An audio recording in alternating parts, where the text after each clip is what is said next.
जय श्री राधे। श्री हरिवंश राधा वल्लभ लाल की जय। श्री हरिवंश महाप्रभु की जय। परम पूज्य गुरुदेव महाराज की सदा जय हो। बहुत बहुत स्वागत है आप सभी का श्री चैतन्य चरितावली में। चैतन्य महाप्रभु का बहुत ही अद्भुत चरित्र हम सभी श्रवण कर रहे हैं। आज भी हम श्रवण करेंगे जगाई मदाई की प्रपन्नता। बड़ा ही प्यारा अध्याय है, पर इसे शुरू करने से पहले आइए एक बार हरि नाम गा लेते हैं। ये महाप्रभु को बहुत आनंद देने वाला है। मेरे साथ साथ आप भी गाइए। हरे कृष्ण कृष्णा कृष्ण हरे हरे, हरे राम राम राम हरे हरे। हरे कृष्णा राधे राधे। चलिए शुरू करते हैं जगाई मदाई की प्रपन्नता। सक्रदेव प्रपन्नाय तवास्मिति च याचते, अभयम सर्वभूतेभ्यो ददामि एतद् वृतं मम। इसका अर्थ है, भगवान विभीषण के आने पर वानरों से कह रहे हैं। क्या कह रहे हैं? एक बार भी जो प्रपन्न होकर मैं तेरा हूँ ऐसा कहकर मुझसे कृपा की याचना करता है, उसे मैं सर्वभूतों से अभय प्रदान करता हूँ। ऐसी मेरी प्रतिज्ञा है। आहा, जय हो। वृंदावन में एक परम भगवत भक्त माता ने हमें यह कथा सुनाई थी। भक्त भय भंजन भगवान द्वारका के भव्य भोजन भवन में बैठे हुए सत्यभामा आदि भामिनियों से घिरे हुए भोजन कर रहे थे। भगवान एक बहुत ही सुंदर सुवर्ण चौकी पर विराजमान थे। सुवर्ण के बहुमूल्य थालों में भांति भांति के स्वादिष्ट व्यंजन सजे हुए थे। बहुमूल्य रत्न जड़ित कटोरियों में विविध प्रकार के पेय पदार्थ रखे हुए थे। सामने रुक्मणी जी बैठी हुई पंखा डुला रही थी। इधर उधर अन्य पटरानियां बैठी हुई थी। सहसा भगवान भोजन करते करते एकदम रुक गए। उनके मुख का ग्रास मुख में था और हाथ का ग्रास हाथ में। वे निर्जीव मूर्ति की भांति ज्यों के त्यों ही तसंभित रह गए। उनका कमल के समान प्रफुल्लित मुख एकदम कुम्हला गया। आंखों में आंसू भरकर वे रुक्मणी जी की ओर देखने लगे। सभी पटरानियां भगवान के ऐसे भाव को देखकर भयभीत हो गईं। वे किसी भावी आशंका के भय से भयभीत सी हुई प्रभु के मुख की ओर निहारने लगी। कुछ कंपित स्वर में भयभीत होकर रुक्मणी जी ने पूछा, प्रभु, आपकी एक साथ ही ऐसी दशा क्यों हो गई? मालूम पड़ता है कहीं आपके परम प्रिय किसी भक्त पर भारी संकट पड़ा है, उसी के कारण आप इतने खिन्न हो गए हैं। क्या मेरा यह अनुमान ठीक है? रुक्मणी जी की ओर देखते हुए प्रभु ने कहा, तुम्हारा अनुमान असत्य नहीं है। अधीरता प्रकट करते हुए रुक्मणी जी ने कहा, प्राणेश्वर, मैं उन महाभाग भक्त का और उनकी विपत्ति का हाल जानना चाहती हूँ। भगवान ने कहा, दुष्ट दुशासन भरी सभा में द्रुपद सुता के चीर को खींच रहा है। गुरुजनों के सामने उस पतिव्रता को नग्न करना चाहता है। द्रुपद सुता के दुख की बात सुनकर नारी सुलभ भीरुता और कातरता के साथ जल्दी से रुक्मणी जी ने कहा, तब आप क्या सोच रहे हैं? जल्दी से उसकी सहायता क्यों नहीं करते, जिससे उसकी लाज बच सके? प्रभु, उस दीनहीन अबला की रक्षा करो। नाथ, उसके दुख से मेरा दिल धड़कने लगा है। गदगद कंठ से भगवान ने कहा, सहायता कैसे करूं? उसने तो अपने वस्त्र का एक छोर दांतों से दबा रखा है। वह सर्वतोभावेन मेरा सहारा ना लेकर दांतों का सहारा ले रही है। जब तक वह सब आशाओं को छोड़कर पूर्ण रूप से मेरे ही ऊपर निर्भर नहीं हो जाती, तब तक मैं उसकी सहायता कर ही कैसे सकता हूँ। भगवान द्वारका में इतना कह ही रहे थे कि द्रौपदी ने सब ओर से अपने को निस्सहाय समझकर भगवान का ही आश्रय लेने का निश्चय किया। उसके मुख से कृश इतना ही निकला था कि दांतों से वस्त्र छूट गया। दांतों का आश्रय छोड़ना था और कृश के आगे ड़ा भी ना निकलने पाया कि तभी भगवान वहां उपस्थित हुए और द्रौपदी के चीर को अक्षय बना दिया। इसी का वर्णन करते हुए सूरदास जी कहते हैं, द्रुपद सुता निर्बल भई तादिन, गई लाए निज धाम, दुशासन की भुजा थकित भई, बसन रूप भय श्याम। सुनेरी मैंने निर्बल केवल राम। जय हो, जय हो। क्योंकि जब तक मनुष्य को अपने बल का आश्रय है, जब तक वह अपने को ही बली और समर्थ माने बैठा है, तब तक भगवान सहायता क्यों करने लगे। वे तो निर्बलों के सहायक हैं, निष्कंचनों के रक्षक हैं। इसीलिए आगे सूर जी कहते हैं, अपबल तपबल और बाहुबल, चौथो बल है दाम, सूर किशोर कृपाते, सब बल हारे को हरि नाम। सुनेरी मैंने निर्बल केवल राम। जगाई मदाई के पास अन्यान्य से उपार्जित यथेष्ट धन था। शरीर उन दोनों का पुष्ट था। शासक की ओर से उन्हें अधिकार मिला हुआ था। धन जन सेना और अधिकार सभी के मद में वे अपने को ही कर्ता समझे बैठे थे। इसीलिए प्रभु भी इनसे इतने ही दूर रह रहे थे। जिस क्षण ये अपने सभी प्रकार के अधिकारों और बलों को भुलाकर निर्बल और निष्कंचन बन गए, उसी समय प्रभु ने इन्हें अपनी शरण में ले लिया। उस क्षण भर के ही उपशय से उम्र भर के पुराने पापी सभी वैष्णवों के कृपा भाजन बन गए। प्रपन्नता और शरणागति में ऐसा ही जादू है। जिस क्षण तेरा हूँ कहकर सच्चे दिल से उनसे प्रार्थना करो, उसी क्षण वे अपना लेते हैं। वे तो भक्तों के लिए भूखे से बैठे रहते हैं, लोगों के मुख की ओर ताकते रहते हैं कि कोई अब कहे कि मैं तुम्हारा हूँ। यहाँ तक कि अजामिल ने झूठे ही पुत्र के बहाने नारायण शब्द कह दिया। बस इतने से ही उसकी रक्षा की और उसके जन्म भर के पाप क्षमा कर दिए। भक्तगण जगाई मधाई दोनों भाइयों को साथ लेकर प्रभु के यहाँ आए। सभी भक्त यथा स्थान बैठ गए। एक उच्च आसन पर प्रभु विराजमान हुए। उनके दाएं बाएं गदाधर और नित्यानंद जी बैठे। सामने विद आचार्य अद्वैत विराजमान थे। इनके अतिरिक्त पुंडरीक, विद्यानिधि, हरिदास, गरुण, रमाई पंडित, श्रीनिवास, गंगाधर, वक्रेश्वर, चंद्रेश्वर आदि अनेकों भक्त प्रभु के चारों ओर बैठे हुए थे। बीच में ये दोनों भाई जगाई मदाई और दोनों बैठ गए और आंखों से अश्रु बहा रहे थे। इनके अंग प्रत्यंग से विषणता और पश्चाताप की ज्वाला सी निकली दिखाई दे रही थी। दोनों का शरीर पुलकित हो रहा था। दोनों ही नित्यानंद प्रभु की भारी कृपा के बोझ से दबे जा रहे थे। उन्हें अपने शरीर का होश नहीं था। प्रभु ने उन्हें इस प्रकार विषाद युक्त देखकर उनसे कहा, भाइयों, तुम पर श्रीपाद नित्यानंद जी ने कृपा की। अब तुम लोग शोक मोह छोड़ दो। अब तुम निष्पाप बन गए। भगवान ने तुम्हारे ऊपर बड़ी कृपा की है।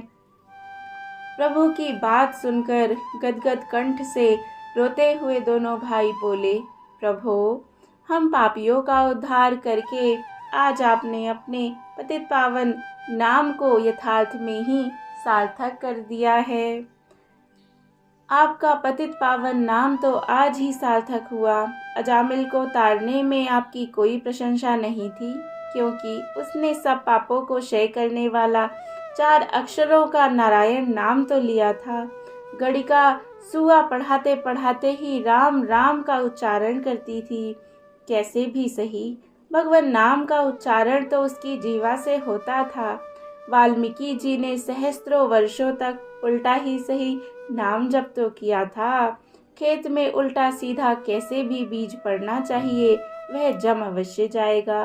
दंत वक्र शिशुपाल रावण कुंभकर्ण शक्टासुर शंबरासुर अघासुर बकासुर कंस आदि सभी असुर और राक्षसों ने द्वेष बुद्धि से ही सही आपके रूप का चिंतन तो किया था।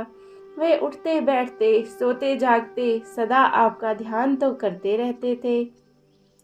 इन सब की मुक्ति तो होनी ही चाहिए थी। ये लोग तो भगवत संबंधी होने के कारण मुक्ति के अधिकारी ही थे, किंतु हे दीनानाथ, हे अशरण शरण, हे पतितों के एकमात्र आधार, हे कृपा के सागर, हे पापियों के पतवार, हे अनाथ रक्षक, हम पापियों ने तो कभी भूल से भी आपका नाम ग्रहण नहीं किया था। हम तो सदा मदोन्मत्त हुए पाप कर्मों में ही प्रवृत्त रहते थे। हम तो आपके संबंध में कुछ ज्ञान भी नहीं था। हमारे ऊपर कृपा करके आपने संसार को प्रत्यक्ष ही दिखला दिया कि चाहे कोई भजन करे या ना करे, कोई कितना भी बड़ा पापी क्यों ना हो, प्रभु उसके ऊपर भी एक ना एक दिन अवश्य ही कृपा करेंगे। हे प्रभु, हमें अपने पापों का फल भोगने दीजिए। हमें अरबों खरबों और असंख्यों वर्षों तक नरकों की गंभीर यातनाओं को भोगने दीजिए। प्रभु, हम आपकी इस अहेतु की कृपा को सहन नहीं कर सकेंगे। नाथ, हमारा हृदय विदीर्ण हुआ जा रहा है। हम प्रभु के इतने बड़े कृपा पात्र बनने के योग्य कोटि जन्मों में भी ना बन सकेंगे, जितनी कृपा प्रभु हमारे ऊपर प्रदर्शित कर रहे हैं। कल तक तो मद्यपान के अतिरिक्त कुछ जानते समझते ही नहीं थे। उन्हीं के मुख से ऐसी अपूर्व स्तुति सुनकर सभी भक्त चकित रह गए। वे एक दूसरे की ओर देखकर आश्चर्य प्रकट करने लगे। अद्वैताचार्य ने उसी समय इस श्लोक को पढ़कर प्रभु के पाद पद्मों में प्रणाम किया। क्या श्लोक था? मूकं करोति वाचालं पंगुं लघते गिरिं यत्कृपा तमहं वंदे परमानंदम माधवम। अर्थात जिसकी कृपा से गूंगा भी वक्ता दे सकता है और लंगड़ा भी बिना किसी सहारे के पहाड़ी की चोटी पर चढ़ सकता है, उन परम आनंद स्वरूप प्रभु के पाद पद्मों में हम प्रणाम करते हैं। जगाई मदाई की ऐसी स्तुति सुनकर प्रभु ने उनसे कहा, तुम दोनों भाई सभी भक्तों की चरण वंदना करो। भक्तों की पद धूलि से पापी पुरुष भी परम पावन और पुण्यात्मा बन सकता है। प्रभु की आज्ञा पाकर दोनों भाई अपने अश्रुओं से भक्तों के चरणों को भिगोते हुए उनकी चरण वंदना करने लगे। सभी भक्तों ने उन्हें हृदय से परम भागवत होने का सर्वोत्तम आशीर्वाद दिया। अब महाप्रभु ने उनकी शांति के लिए दूसरा उपाय सोचा। भगवती भागीरथी सभी के पापों को जड़ मूल से उखाड़कर फेंक देने वाली हैं। अतः आपने भक्तों से जाह्नवी के तट पर चलने के लिए कहा। चांदनी रात्रि थी, गर्मी के दिन थे, लोग कुछ तो सो गए थे, कुछ सोने की तैयारी कर रहे थे। उसी समय सभी भक्त इन दोनों भाइयों को आगे करके संकीर्तन करते हुए और प्रेम में नाचते गाते गंगा स्नान के निमित्त चले। संकीर्तन और जय जयकारों की तुमुल ध्वनि सुनकर सहस्त्रों नर नारी गंगा जी के घाट पर एकत्रित हो गए। बहुत से तो घाट पर से वैसे ही बिना वस्त्र पहने उठकर चले आए, कोई भोजन करते से ही दौड़े आए।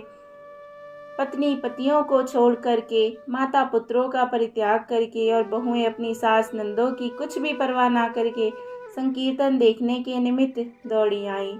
सभी आकर भक्तों के साथ संकीर्तन करने में निमग्न हो गए। सभी एक प्रकार के अपूर्व आकर्षण के वशीभूत होकर अपने आपे को भूल गए।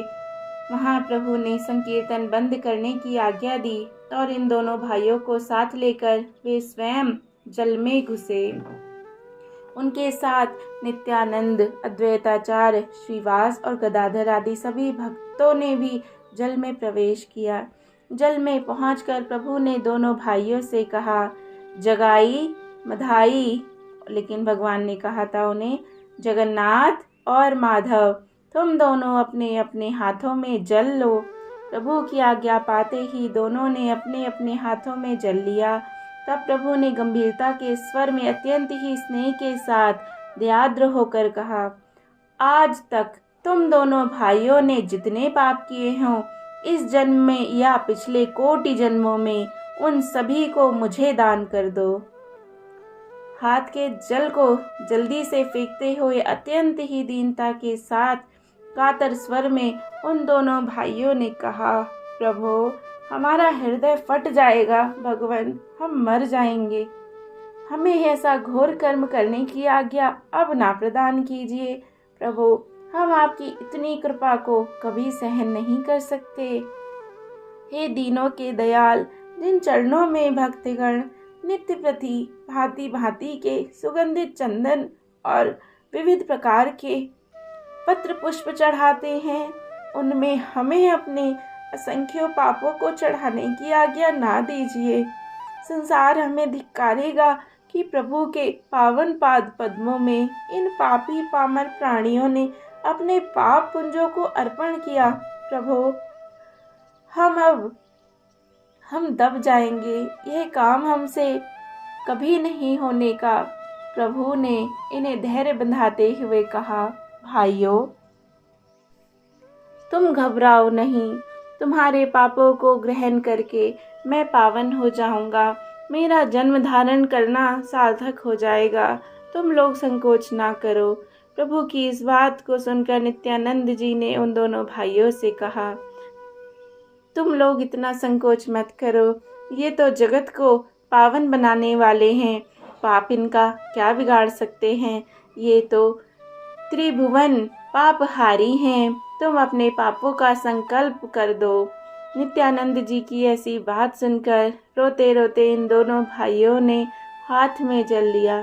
नित्यानंद जी ने संकल्प पढ़ा और प्रभु ने दोनों हाथ फैलाकर उन दोनों भाइयों के संपूर्ण पापों को ग्रहण किया। आहा, कैसा अपूर्व आदर्श है। दूसरे के पाप ग्रहण करने से ही तो गौरांग पतित पावन कहा सके।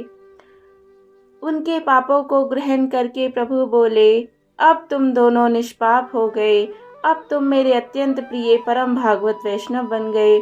आज से जो कोई तुम्हारे पुराने पापों को स्मरण करके तुम्हारे प्रति घृणा प्रकट करेगा, वही वैष्णव द्रोही समझा जाएगा, उसे घोर वैष्णव अपराध का पातक लगेगा।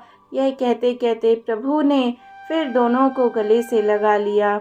वे भी प्रभु को आलिंगन करके मूर्छित होकर जल में गिर पड़े। उस समय प्रभु के अत्यंत ही अंतरंग भक्तों को तपाए हुए स्वर्ण के समान रंग वाला प्रभु का शरीर किंचित कृष्ण वर्ण सा प्रतीत होने लगा। पाप ग्रहण करने से वह काला हो गया। इसके अनंतर सभी भक्तों ने आनंद और उल्लास के सहित खूब स्नान किया। मारे प्रेम के सभी भक्त पागल से हो गए। स्नान करते करते वे आपस में एक दूसरे के ऊपर जल उलीचने लगे। इस प्रकार बहुत देर तक सभी गंगा जी के त्रिभुवन पावन पेय में प्रसन्नता सहित क्रीड़ा करते रहे। अर्धरात्रि से अधिक बीतने पर सभी अपने अपने घरों को चले गए, किंतु जगाई मदाई दोनों भाई उस दिन से अपने घर नहीं गए। वे श्रीवास पंडित के ही घर में रहने लगे। जय जय श्री राधे, जय जय श्री राधे। कितना सुंदर अध्याय, कितना प्यारा अध्याय। जय हो, जय हो, जय हो। अब इसके आगे हम कल श्रवण करेंगे। श्री चैतन्य महाप्रभु की सदा जय हो। जय श्री राधे, श्री हरिवंश।